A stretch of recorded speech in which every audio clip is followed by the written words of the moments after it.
Chirali memes. एक बार की बात है, एक गांव में एक बूढ़ी दादी अपने पोते राहुल और पोती रीना के साथ एक छोटे से घर में रहती थी। राहुल की उम्र 10 साल की थी और रीना 8 साल की थी। उन दोनों के माँ बाप की मौत एक एक्सीडेंट में हो गई थी और उनकी दादी ही उनको पाल रही थी। उनकी बूढ़ी दादी खेतों में छटाई का काम करती थी, पर बूढ़ी होने की वजह से वो ज्यादा काम भी नहीं कर पाती थी और थोड़े बहुत पैसे ही कमा पाती थी, जो राहुल और रीना को पढ़ाने में चले जाते थे। उसके बाद जो बचता था उससे वो घर खर्च चलाते थे। एक दिन बूढ़ी दादी बहुत बीमार हो जाती है, पर फिर भी काम करने चली जाती है। अरे दादी, आज आपकी तबीयत ठीक नहीं लग रही, आपको घर चले जाना चाहिए।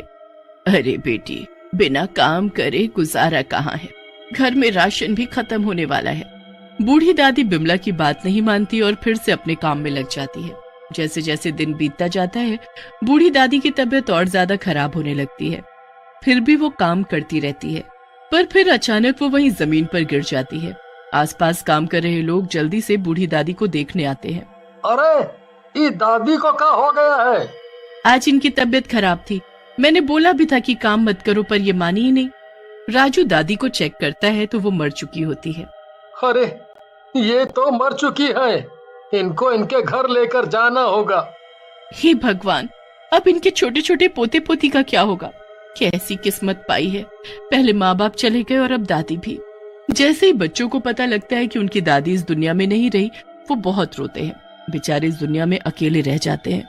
दूर दूर तक उनका कोई रिश्तेदार उन्हें देखने नहीं आता। बेचारे बच्चे अपने उस छोटे से घर में अकेले एक कोने में बैठे एक दूसरे को देख देख कर बस रोते ही रहते हैं। तू मत रो रीना, हम एक दूसरे का ध्यान रखेंगे। दादी ने हमें सिखाया था ना कि हमें कभी नहीं डरना और हमेशा हिम्मत रखनी है। हाँ, पर दादी की बहुत याद आ रही है। याद तो मुझे भी आ रही है। जब तक वो हमारे सर पर हाथ फेर कर हमें कहानी सुनाकर हमें सुलाती नहीं थी, तब तक हमें नींद कहाँ आती थी। बेचारे बच्चे अपनी दादी को याद करते वहीं बैठे बैठे सो जाते हैं। अगले दिन वो खुद तैयार होकर स्कूल चले जाते हैं। फिर कुछ दिन तो निकाल लेते हैं, पर फिर जब घर का सारा राशन खत्म हो जाता है तो उनको चिंता होने लगती है। भैया, घर में तो कुछ भी खाने को नहीं है, अब हम क्या खाएंगे? क्या सब खत्म हो गया क्या? क्या घर में पैसे भी नहीं है? नहीं, मैंने पूरा घर देख लिया, घर में एक भी पैसा नहीं है। अब उन दोनों को कुछ समझ नहीं आता कि करे तो क्या करे। वो फिर पड़ोसियों के पास जाकर मदद मांगते हैं। एक दो लोग उनको कुछ खाने को दे देते हैं, पर घर आकर वो अगले दिन के लिए परेशान होने लगते हैं कि कल क्या खाएंगे। ऐसे मांग मांग कर हम कब तक अपना पेट भरेंगे? और बाकी के खर्चे भी तो हैं, हमें खुद ही कुछ करना होगा। पर हम तो बच्चे हैं, हम क्या कर सकते हैं? कुछ तो कर ही सकते हैं, बस जिससे हम पैसे भी कमा सके और हमारी पढ़ाई भी ना छूटे। फिर अगले दिन जब वो स्कूल जा रहे होते हैं तो उनको एक मोमोज वाला दिखाई देता है। अब दोनों के दिमाग में एक ही बात आती है कि क्यों ना वो मोमोज बनाकर बेचना शुरू कर दे। बस फिर फटाफट दोनों घर जाते हैं, पर अब उनके पास पैसे नहीं होते। फिर रीना दादी के भारी भारी 2-4 पीतल के बर्तन निकालती है और उनको बेचकर वो मैदा, पत्ता गोभी और बाकी का सामान ले आते हैं। उसके बाद वो मोमोज बनाना शुरू कर देते हैं, पर उनसे मोमोज बनते ही नहीं है। अरे, ये तो बन ही नहीं रहे, समझ नहीं आ रहा, पर सारे मोमोज खराब हुए जा रहे हैं। अब हम क्या करेंगे? शायद हम भूखे ही मर जाएंगे। काश दादी होती तो हमें ये सब दिन ही ना देखने पड़ते। दोनों बच्चे खूब कोशिश करते हैं और रोते रोते ही सो जाते हैं। उसके बाद वहाँ उनकी बूढ़ी दादी चुड़ैल बनकर आ जाती है। वो अपने बच्चों को देखकर बड़ी दुखी होती है। हाय मेरे प्यारे बच्चे, इनको क्या क्या देखना पड़ रहा है, पर मैं अब आ गई हूँ, मैं सब ठीक कर दूंगी। बस फिर वो बूढ़ी चुड़ैल मोमोज बनाने बैठ जाती है। एक के बाद एक वो फटाफट ऐसे मोमोज बनाकर तैयार कर देती है कि कभी किसी ने पूरे गांव में नहीं खाए होंगे। मोमोज बनाने के बाद वो वहां से गायब हो जाती है। सुबह जब बच्चे उठते हैं और इतने सुंदर मोमोज बने हुए देखते हैं तो वो खुशी से पागल हो जाते हैं। हमने तो सारे मोमोज खराब कर दिए थे, फिर ये किसने बना दिए? पता नहीं, कहीं भगवान ने तो हमारी मदद के लिए किसी को नहीं भेजा। दादी बोलती थी कि अच्छे लोगों की भगवान हमेशा मदद करता है। हाँ शायद, चलो अब इनको खाकर देखते हैं। दोनों बच्चे मोमोज खाते हैं और वो इतने स्वादिष्ट होते हैं कि बस उनका मन करता है कि वो मोमोज खाते रहे। अरे भैया, कहीं आप सारे मोमोज मत खा जाना, स्कूल से आने के बाद हमें इनको शाम को बेचना भी है। हाँ चलो अभी स्कूल चलते हैं। दोनों बच्चे स्कूल चले जाते हैं और स्कूल से आने के बाद वो शाम होने पर अपने मोमोज बेचने निकल पड़ते हैं। सब लोग उन्हें देख बड़े हैरान होते हैं कि ये छोटे छोटे बच्चे मोमोज बेच रहे हैं, पर फिर जब लोग उनके मोमोज खाने आते हैं तो वो खाते ही रह जाते हैं। इतने स्वादिष्ट मोमोज तो मैंने कभी नहीं खाए। मजा ही आ गया, बहुत बढ़िया, बहुत बढ़िया। हाँ हाँ, सच में भाई साहब, मैंने भी कभी इतने स्वादिष्ट मोमोज नहीं खाए। अब भाई मजा आ गया भाई साहब, बहुत बहुत बहुत टेस्टी है। बस धीरे धीरे काफी लोग मोमोज खाने लगते हैं और बूढ़ी चुड़ैल वहीं खड़ी सब देख रही होती है। वो बच्चे इतने छोटे होते हैं कि उनसे सब संभालना काफी मुश्किल होता है और बच्चा समझकर उनको बेवकूफ बनाने लगते हैं। कभी वो उनसे ज्यादा मोमोज खा लेते हैं तो कभी पैसे कम देते हैं। कोई कोई तो बिना पैसे ही मोमोज खाकर चला जाता है। ये सब बूढ़ी चुड़ैल से बिल्कुल बर्दाश्त नहीं हो रहा होता, पर वो शांत रहती है। फिर बच्चे मोमोज बनाने का और सामान लेकर रख देते हैं और उनको पूरी उम्मीद होती है कि भगवान उनकी मदद करने फिर से आएंगे। अब रात को वो अच्छे से खाना खाकर सो जाते हैं और उसके बाद बूढ़ी चुड़ैल आकर मोमोज बनाना शुरू कर देती है। वो पहले जैसे स्वादिष्ट और सुंदर मोमोज बनाकर तैयार कर देती है। सुबह जब बच्चे स्कूल के लिए उठते हैं तो मोमोज देख बड़े खुश होते हैं। उसके बाद वो स्कूल जाते हैं और स्कूल से आकर शाम को फिर से मोमोज बेचना शुरू कर देते हैं। अरे, मुझे 5 प्लेट मोमोज पैक कर दे। जी अभी करती हूँ आंटी। रीना उस औरत को मोमोज पैक करके दे देती है और उससे पैसे मांगने लगती है। आंटी, आपके 100 रुपए हो गए। अरे, अभी तो तुझे 100 रुपए का नोट दिया है। नहीं आंटी, आपने मुझे कोई पैसे नहीं दिए। अरे झूठी कहेगी, अभी मैंने तुझे पैसे दिए। नहीं आंटी, मैंने भी देखा है, आपने कोई पैसे नहीं दिए। आप हमारे साथ ऐसे मत करो, प्लीज हमारे पैसे दे दो। ओहो, तुमने तो लूट मचा रखी है। जब मैंने पैसे दे दिए तो दे दिए, समझी? वो औरत बिना पैसे दिए जाने लगती है। बूढ़ी चुड़ैल वहीं खड़ी सब देख रही होती है। उससे अब ये सब बिल्कुल बर्दाश्त नहीं होता। मेरे बच्चों के पैसे खाकर उन पर ही चिल्ला रही है, इससे तो मैं अभी बताती हूँ।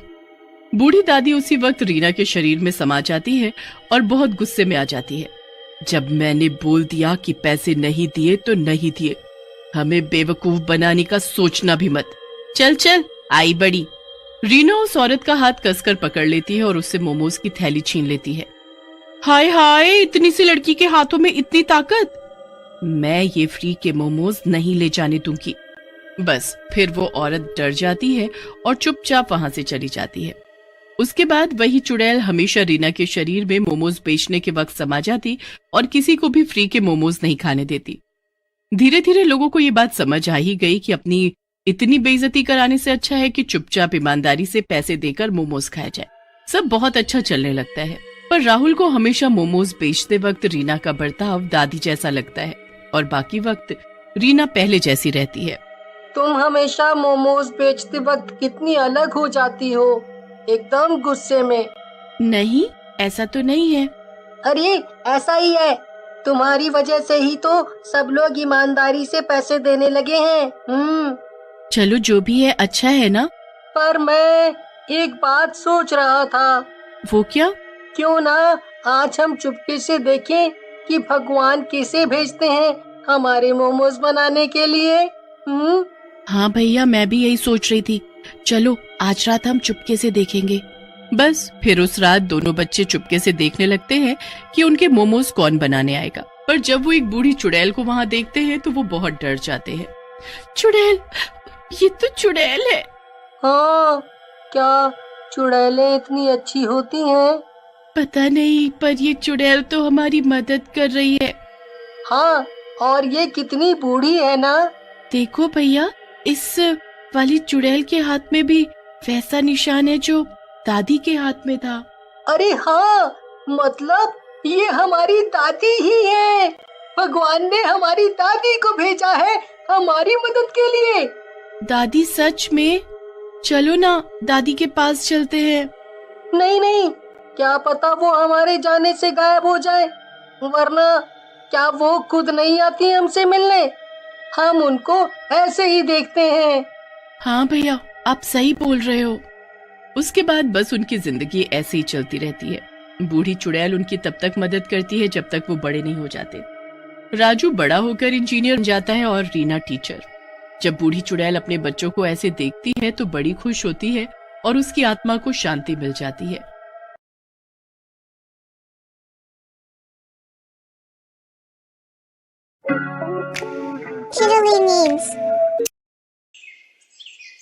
अम्मा 30 रुपए के जामुन कर दो। हाँ हाँ बिटिया देती हूँ, ये लो।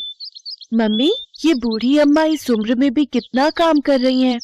हाँ बेटा, शायद इनका इस दुनिया में कोई नहीं होगा, तभी तो इतनी उम्र में भी खुद काम कर रही हैं। चलो बेटा, ऑटो वाला वेट कर रहे हैं। उस औरत की बातों को सुनकर जानकी नाम की उस बूढ़ी औरत की आंखें भर आती हैं और वो अपने आप से ही बातें करने लगती है।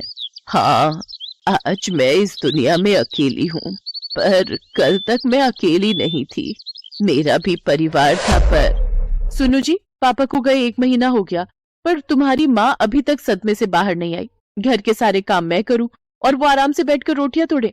मैं कोई नौकरानी नहीं हूँ, तुम इन्हें किसी वृद्धाश्रम में छोड़ाओ, मैं तंग आ गई हूँ इनसे। तुम जानते भी हो सुधा, तुम क्या बोल रही हो?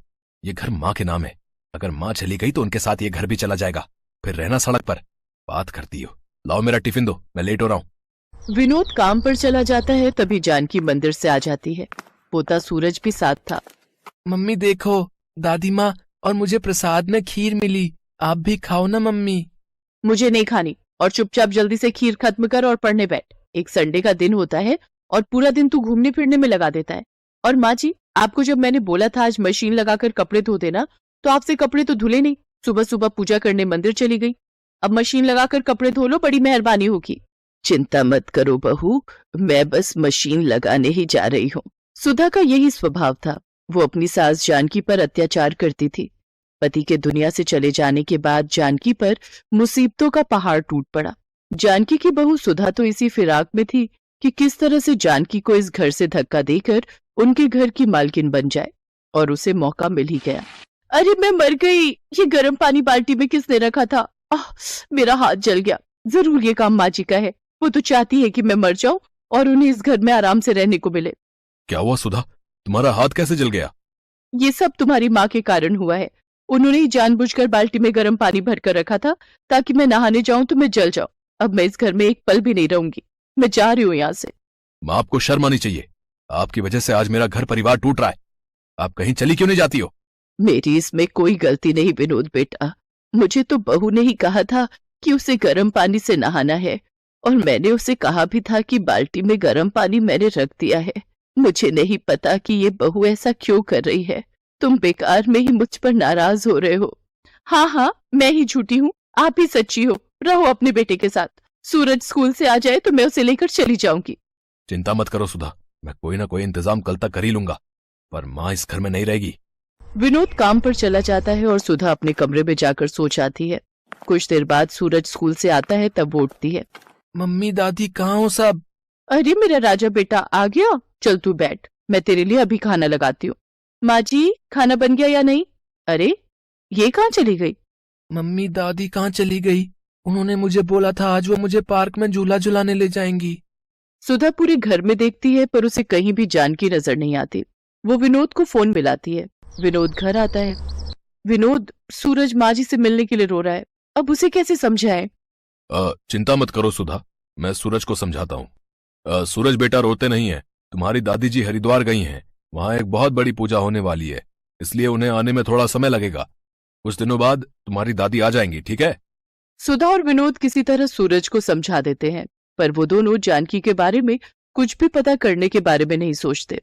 जानकी सड़कों पर अकेली बेसहारा घूम रही थी। जानकी के पास जो थोड़े बहुत पैसे थे वो लेकर वो दूसरे शहर आ गई और एक झुग्गी में रहकर अपना गुजारा करने लगी। अब तो बहुत से झुग्गी वाले जानकी को जानते थे। जानकी को घर से निकले आज 10 साल हो गए। पिछले 10 सालों से जानकी अपने परिवार से दूर है, पर विनोद और सुधा ने उसे ढूंढने तक की कोशिश नहीं की। गर्मियों का सीजन आया तो जानकी ने मंडी से जामुन खरीदे और जामुन बेचने लगी। आज 80 साल की उम्र में जानकी इस दुनिया में परिवार के होते हुए भी अकेली है और आज भी खुद से कमाकर अपनी जिंदगी गुजार रही है। जानकी काकी, घर चल रही हो? मैं घर ही जा रही हूँ। शोभा बिटिया, अभी बहुत जामुन पड़े हैं, मैं सोच रही हूँ कुछ देर और बैठ जाती हूँ, थोड़े और बिक जाएंगे तो नुकसान नहीं होगा। लाला के जामुन के पैसे लौटाने हैं, घर ले गई तो जामुन खराब हो जाएंगे। और तुम्हारी नारियल पानी की बिक्री हुई क्या आज थोड़ी? हाँ काकी, आज बाजार में घूम कर बेचे तब जाकर बिके। मैं तो कहती हूँ मुझे दे दिया करो बेचने के लिए, पर तुम मानती कहाँ हो काकी। नहीं बिटिया, तुझे भी तो अपने घर का ख्याल रखना है, तू भी तो कितनी मेहनत करती है ना। तेरे बापू की तबीयत ठीक नहीं रहती, माँ भी तो घरों में काम करती है, कम से कम तू मेहनत करके घर को चला लेती है, ये बहुत बड़ी बात है बिटिया। चिंता मत कर, मेरी बूढ़ी हड्डियों में बहुत ताकत है। जिंदगी के दुखों ने मेरे शरीर को मजबूत बना दिया है। तुमसे बहुत कुछ सीखने को मिलता है काकी। अच्छा मैं घर चलती हूँ, फिर तुम आराम से आ जाना। जानकी को जामुन बेचते रात हो गई, उसके पास अभी भी जामुन बचे हुए थे। तभी उसके पास एक गाड़ी आकर रुकती है। अरे यार, जामुन खाने का बहुत मन हो रहा है, चल ना उन अम्मा से जामुन लेते हैं। एक काम कर, तू जल्दी से जाकर ले आ, मैं गाड़ी साइड लगाता हूँ। अम्मा 50 रुपए के जामुन कर दो। अभी करती हूँ बेटा। अम्मा मेरे पास 500 का नोट है, आपके पास खुले होंगे? नहीं बेटा, मेरे पास खुले तो नहीं है। सूरज, सूरज, तेरे पास 50 रुपए है क्या? जरा पकड़ा दे है तो। सूरज? जानकी सूरज नाम सुनकर थोड़ी घबरा जाती है। अचानक वो लड़का गाड़ी से बाहर निकलता है और जानकी को देखकर चौंक जाता है। दादी माँ, और यहाँ? सूरज तब छोटा था, 10 साल का बच्चा सूरज आज 20 साल का हो चुका था। सूरज अपनी दादी को पहचान गया और वो दादी दादी कहकर अपनी दादी के गले लगकर फूट फूट कर रो पड़ा। सूरज कॉलेज में पढ़ रहा था तो वो इसी शहर में रहता था। सूरज को जानकी से सारी बात पता चलती है और वो भी अपने पोते से लिपट कर खूब रोती है। इसके बाद जानकी सबसे विदा लेकर अपने पोते सूरज के साथ अपने शहर अपने घर पहुंचती है। जानकी को सूरज के साथ देखकर विनोद और सुधा हैरान रह जाते हैं, पर सूरज गुस्से में था। मम्मी पापा, आखिरी बार आप लोगों से मिलने और अपना सारा सामान लेने आया हूँ। आज के बाद मैं आप लोगों को अपनी शक्ल कभी नहीं दिखाऊंगा, मैं दादी के साथ रहूंगा। आपने मुझसे झूठ बोला कि दादी माँ हरिद्वार गई हैं, पर आज 10 साल बाद दादी की हालत देखकर सचमुच मुझे आपको अपने माता पिता कहते हुए भी शर्म आ रही है। मैं हमेशा दादी माँ के बारे में आपसे पूछता था, पर आप हमेशा टाल देते थे। कहीं ऐसा ना हो जैसा आपने दादी माँ के साथ किया है ना, कल आपके साथ ऐसा हो जाए। पर नहीं, आपके साथ ऐसा कुछ नहीं होगा, क्योंकि मैं तो आप दोनों के साथ अपने सारे रिश्ते तोड़कर दादी माँ के साथ जा रहा हूँ। नहीं सूरज बेटा, ऐसा मत कर, हम तेरे बिना जी नहीं पाएंगे। हमें माफ कर दो सूरज बेटा, ऐसा मत करो, तुम हमारे बुढ़ापे का सहारा हो। अच्छा, तो दादी माँ के बुढ़ापे का सहारा भी तो आप ही थे ना, तब आपने क्यों नहीं सोचा मैं आप दोनों की नहीं सुनूंगा, मैं दादी माँ के साथ जा रहा हूँ। सूरज जानकी के साथ वापस जाने लगता है। तभी सुधा और विनोद रोते बिलखते जानकी के पैरों में गिर जाते हैं। माँ जी मुझे माफ कर दो, मुझसे गलती हो गई माँ जी। माँ, सूरज को समझाओ ना माँ। जानकी वहीं रखी एक कुर्सी पर बैठ जाती है। नहीं सूरज बेटा, अब मुझे किसी डॉक्टर की जरूरत नहीं, मैं अपने पोता और बेटा बहू से मिल ली, अब जीने की इच्छा नहीं। सूरज बेटा, अपने माता पिता को माफ कर देना, अपने माता पिता की खूब सेवा करना। माता पिता का आशीर्वाद भगवान का आशीर्वाद होता है, हमेशा खुश रहना बच्चों। इतना कहते ही जानकी की गर्दन एक ओर लुढ़क गई। ऐसा लग रहा था मानो वो अपने बेटा बहू और पोते से मिलने के लिए ही अब तक इस दुनिया में जिंदा थी।